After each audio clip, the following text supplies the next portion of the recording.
aquí, como podemos ver, las biomoléculas orgánicas suelen estar formadas por subunidades que se enlazan entre sí.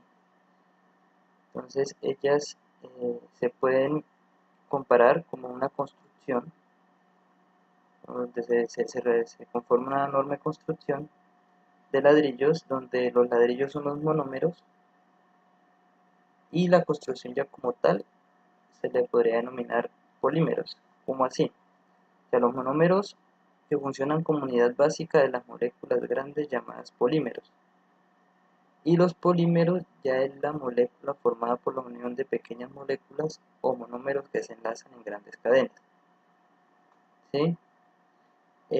También tenemos aquí que las principales moléculas orgánicas son los carbohidratos, los lípidos, las proteínas y los ácidos nucleicos, que vamos a hablar de cada una de ellas de aquí en adelante. Entonces, como primero tenemos los carbohidratos, que son moléculas biológicas más abundantes, también se le conoce como el nombre de azúcares, y están formadas por carbono, hidrógeno, oxígeno, en porción 1,2,1, es decir, una de carbono, 2 de hidrógeno, 1 de oxígeno.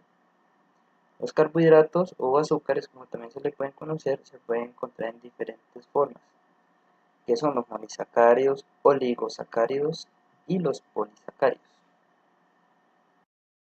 Aquí vamos a hablar de los monosacáridos, los cuales es la unidad más pequeña de las azúcares. También están formados por cadenas de 3 y 7 átomos de carbono, dependiendo del número de carbono, así mismo se va a llamar. Entonces tenemos los triosa, con 3 carbonos, tetrosa, 4 carbonos, pentosa, 5 carbonos y así en adelante.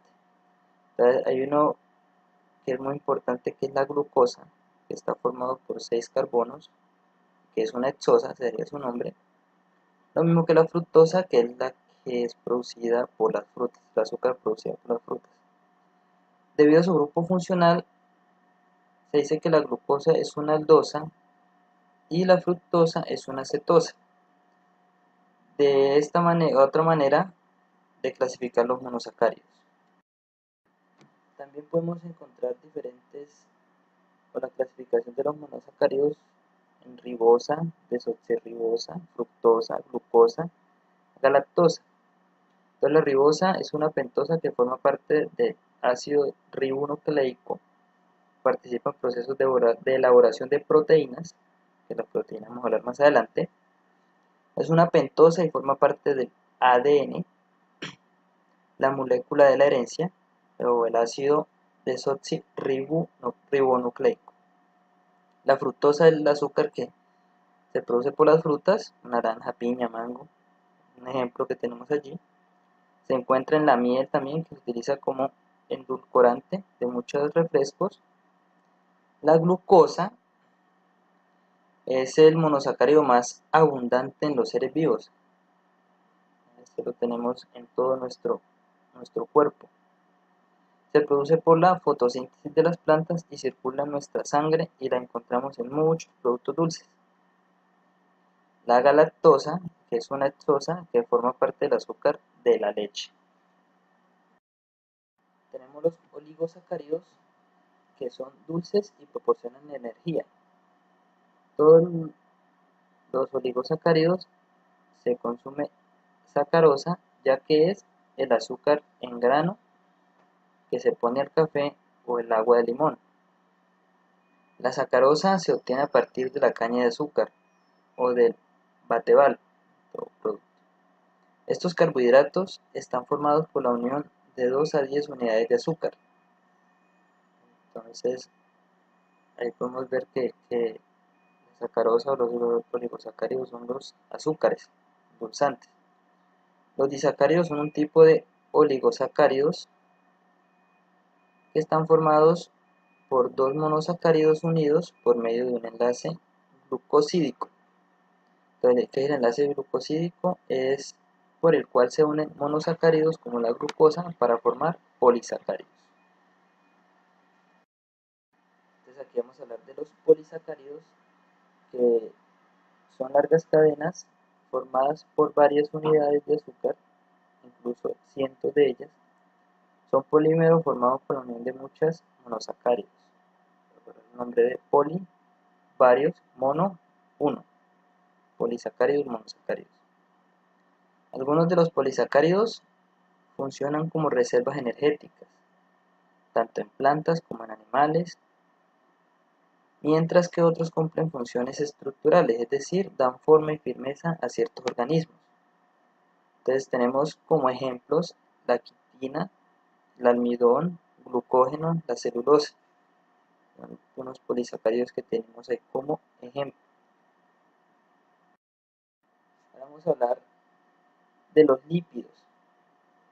Los lípidos también se conocen como grasas, que forman parte de un grupo amplio de sustancias diversas cuya característica principal es ser insolubles en agua y solubles en solventes orgánicos, es decir, que repelen el agua y se pueden disolver en solventes orgánicos no polares como el éter, cloroformo, benceno. Están formados por carbono, hidrógeno y oxígeno. Entonces, estos lípidos funcionan como reservas energéticas de las que se obtiene más energía en comparación a los carbohidratos, de los cuales acabamos de hablar.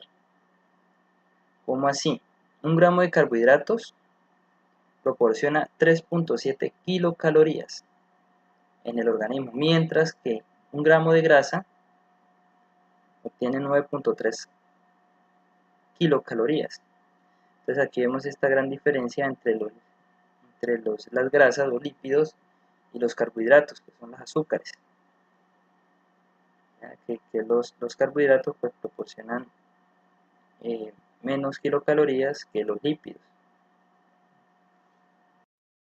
Los lípidos también se clasifican en tres grupos principales: los lípidos simples, ácidos grasos y lípidos compuestos. Entonces los lípidos simples los podemos tener en aceites, las grasas, ceras. La función principal de los aceites y grasas es ser reservas energéticas, las cuales solo tienen carbono, hidrógeno y oxígeno. Los ácidos grasos se deben considerar los triglicéridos, que contienen ácidos grasos saturados, son sólidos a temperatura ambiente, como la manteca, cebo, y la grasa animal, la manteca, como vemos ahí, el tocino. Los lípidos compuestos, que lo podemos encontrar en asteroides o fosfolípidos. Entonces, uno de los asteroides más importantes es el colesterol, el cual es un componente vital de las membranas de las células animales y también participan en la síntesis de otros esteroides, como las hormonas sexuales femeninas y masculinas o la aldosterona, hormona que controla los niveles de sal. Entonces es importante cuando hablamos del colesterol que también debe ser regulado, ¿no? Regulado, no pasar de los niveles normales en el cuerpo. Los fosfolípidos contienen otros elementos como el fósforo y nitrógeno. Todo esto se convierten en la cabeza polar, es decir, con carga eléctrica de la molécula que va a ser hidrofílica, o sea que ama el agua. Y las dos cadenas de ácidos grasos se convierten en las colas hidrofóbicas que repelen el agua, temen al agua. Entonces, otra de las biomoléculas orgánicas, aparte de los carbohidratos, los lípidos, es la proteína, que son macrocélulas que realizan todas las actividades del cuerpo, las que le dan la energía al cuerpo para que se realicen las actividades. Entonces son herramientas o máquinas moleculares que permiten que los eventos sucedan, que se realicen las acciones que hacemos a diario. Las proteínas también nos pueden ayudar como anticuerpos, toxinas, forma de coágulos sanguíneos, absorben o refractan la luz, transportan sustancias de una parte del cuerpo a otra. Las proteínas se deben considerar también como son biomoléculas, moléculas de vida, muy grandes, formadas por la unión de monómeros llamados aminoácidos. En un aminoácido contiene un carbono central al que se une un grupo amino, un grupo carboxilo, un hidrógeno y algún sustituyente al que se llama grupo R. Existen 20 aminoácidos diferentes que forman parte de los seres vivos, no más, solo 20. y la diferencia entre ellos está exclusivamente en el grupo R. Entonces aquí vamos a hablar de los aminoácidos, los cuales son la base de todo proceso vital y son absolutamente necesarios en todos los procesos metabólicos. Su función más importante son el transporte óptimo de nutrientes y la optimización del almacenamiento de todos los nutrientes, es decir, agua, grasas, carbohidratos, proteínas, minerales y vitaminas. Entonces los aminoácidos son muy importantes para nuestro funcionamiento al proceso vital, que son muy necesarios para nuestro organismo. También hay unos aminoácidos esenciales y unos no esenciales. ¿Qué quiere decir? Entonces, para las personas son esenciales 8 aminoácidos, que los esenciales son los que no puede fabricar por sí mismo y que tienen que ser adquiridos desde el exterior, medio de vitaminas, medicamentos, son la isoleucina, leucina, lisina, metionina, fenilalanina, treonina, triptófano y valina. Los 10 aminoácidos no esenciales que pueden ser producidos por el organismo son aminoácidos que forman parte de este grupo: alanina, asparagina, ácido aspartico, cisteína, glutamina, ácido glutámico, glicina, prolina, serina y tirosina. También los aminoácidos ayudan al cuerpo humano en otras funciones. Entonces, en resumen, podemos decir que los aminoácidos, junto a la medicina tradicional, también pueden ofrecer un apoyo y una alternativa natural en las siguientes áreas: antienvejecimiento, artrosis y osteoporosis, caída del cabello, climaterio, menopausia, colesterol, diabetes, piel sana, potencia sexual y líbido, quema de grasas, sueño, estado de ánimo y rendimiento. Entonces podemos ver que los aminoácidos cumplen una función muy importante en nuestro organismo, es tenerlos muy bien regulados. Entonces, la estructura de las proteínas la podemos ver aquí, que están definidas una estructura primaria, una estructura secundaria y una estructura terciaria y cuaternaria. Entonces aquí podemos ver la estructura de las proteínas ya para terminar. Entonces, que la estructura primaria es la secuencia lineal de aminoácidos en la cadena polipeptídica. La estructura secundaria es una conformación regular con la hélice alfa y la lámina plegada beta, debido a la formación de puentes de hidrógeno entre elementos del esqueleto uniforme del polipéptido. La terciaria es la forma global de las cadenas polipeptídicas, que dependen de las propiedades químicas y las interacciones de las cadenas laterales de aminoácidos específicos, enlaces de hidrógeno, enlaces iónicos, interacciones hidrofóbicas y puentes de sulfuro contribuyen a la estructura terciaria. Y la cuaternaria es una estructura en 3D determinada por la combinación de dos o más cadenas polipéptidas. Entonces, ya aquí por último tenemos los ácidos nucleicos, que también son muy importantes, que son macromoléculas constituidas por series largas o cadenas de monómeros llamados nucleótidos. Sirven sobre todo para el almacenamiento y la transmisión de información genética. También pueden tener funciones estructurales o catalíticas. Existen dos tipos en los organismos vivos, que es el ADN o el ácido desoxirribonucleico, o el RNA, que es el ácido ribonucleico.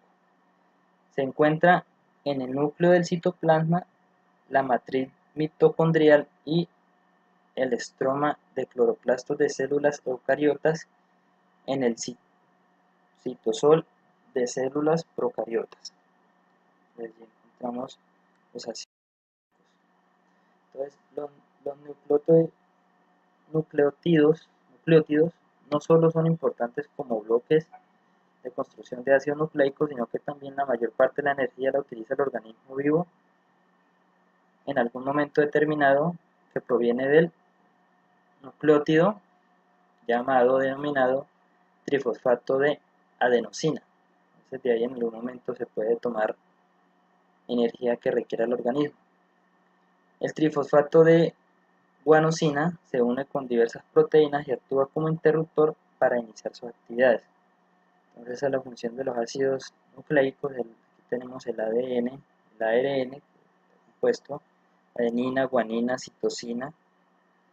Entonces para el ARN, uracila, ADN, timina. Entonces aquí también nos dice que la asociación de los nucleótidos con otras estructuras moleculares permite la transmisión de características hereditarias. Entonces eso es lo que tenía para ustedes el día de hoy. Aquí están las referencias bibliográficas donde se extrajo toda esta información muy importante para la elaboración de este trabajo. Muchas gracias, espero que sirva como referencia de estudio.